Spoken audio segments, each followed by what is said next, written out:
Hello and happy Friday. So this week, as I mentioned I would, I got some new implements to train with and pretty excited. I got to break in some of them today. Um, let's see, just finished off the latest heavy set for deadlifts for this week. And I've been giving some thought to, do I want to continue on the heavy lifting track with the modified 5 through 1, or is now a good time to make a pivot into more um, I'll say dynamic training and still working power, but emphasize rather than I'll say kind of progressive increases on the heavy lifts.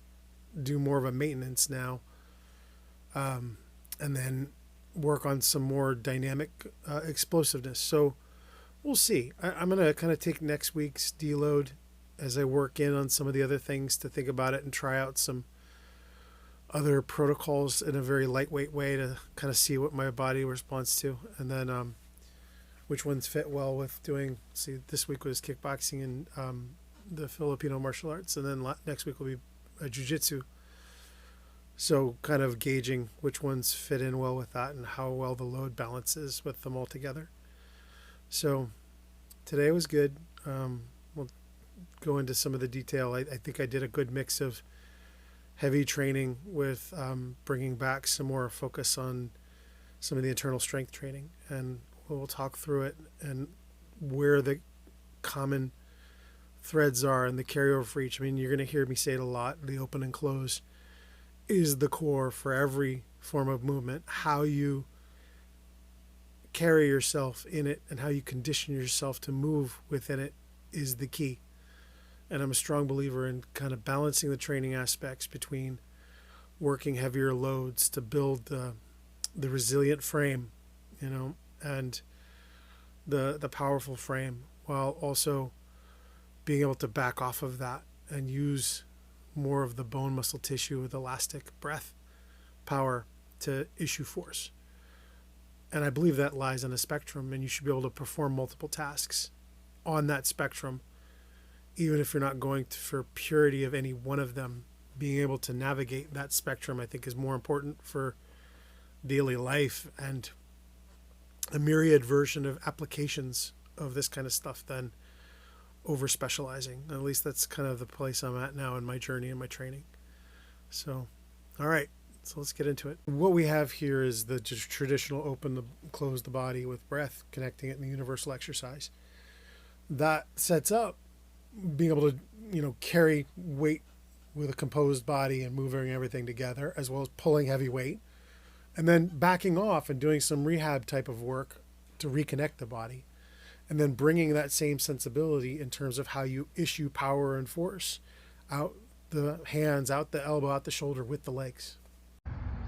So the first thing I wanted to kind of demonstrate, it was a pragmatic choice because I needed to move some of the new movements and the new weights from where they were dropped off in the garage, on the other side of the house from what you see, over to the shed. And so I started with on the trap bar with the 55 pounders on each side, so I was at 160 combined. And then I did another version of it where I loaded 245s and 225s, so 70 plus, so yeah, it's 190 total.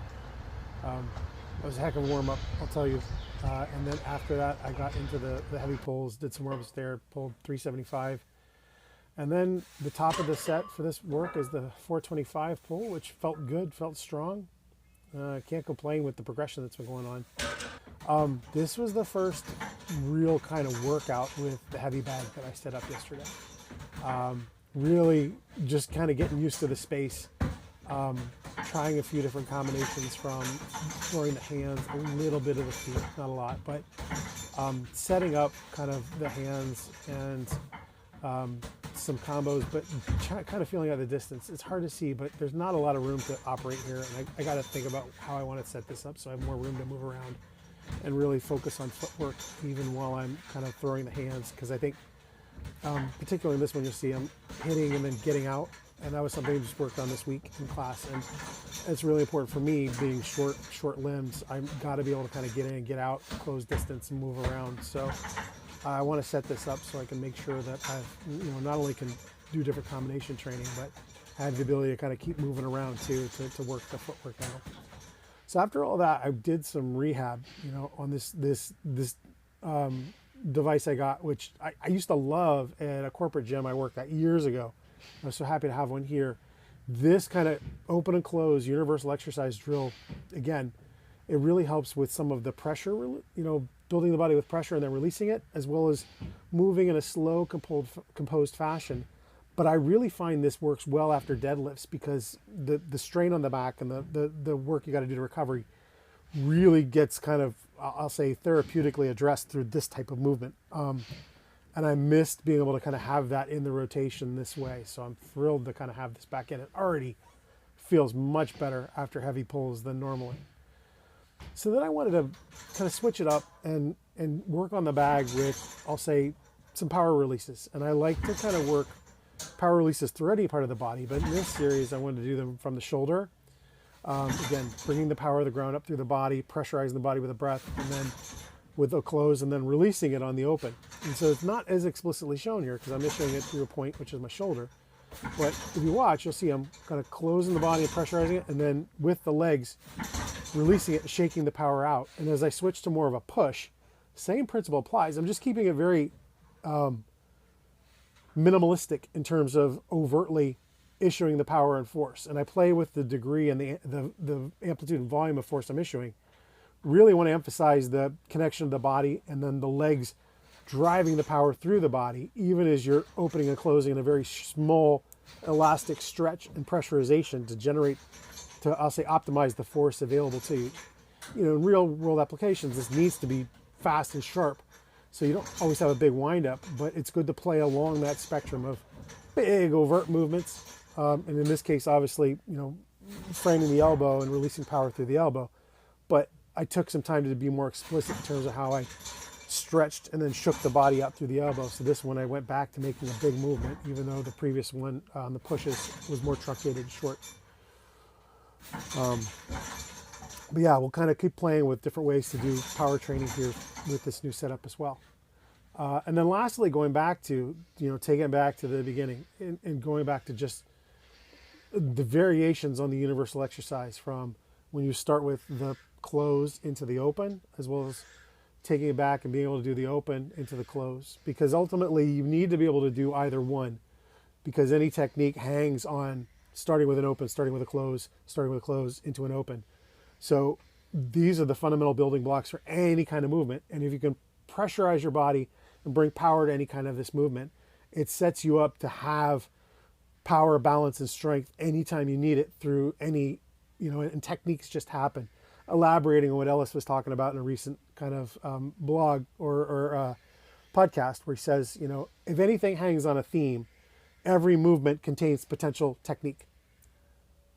Therefore, you're always ready to have a technique. So that's it for today. Again, really excited to have some opportunities to train in different ways now with kind of the variety of equipment we have between these options as well as the kettlebells. We can start to, I'll say, create some more sophisticated training modalities to make sure everything's getting hit and attention now beyond, excuse me, the basic strength work, the MMA work. Now we can start to get more prescribed and really dialing in pieces where attention is needed. I don't want to necessarily just flitter from activity to activity. I want to make sure it's intentional and programmed. So I'm going to give some thought, as I said, next week to kind of how I want to dial in what. I do want to prioritize continuing to train at the gym, Alliance, the great bunch. Can't say enough good things about them. But I also want to make sure I maintain the strength I've built, and then start to build in more technique practice, start to build in more power training, and making sure I'm carrying that softness and looseness of the joints where I need it, and bringing that all together. And so that's going to be some of the emphasis of the journey we're on. I'm going to make sure I start to get more into the Substack too, because a lot of this stuff's been percolating and ready to get elaborated further in the written word too. So as always, questions, send me a message, drop it in the chat. You guys are getting more interactive, so I appreciate that too. let's keep this fun. Let's keep this a collaboration. The idea of all these things we're doing is to kind of create some open source framework and modules. So, the first draft was already kind of thrown out there at a higher level. I want to start drilling into them and putting some more detailed content out for people to follow and play with and make their own.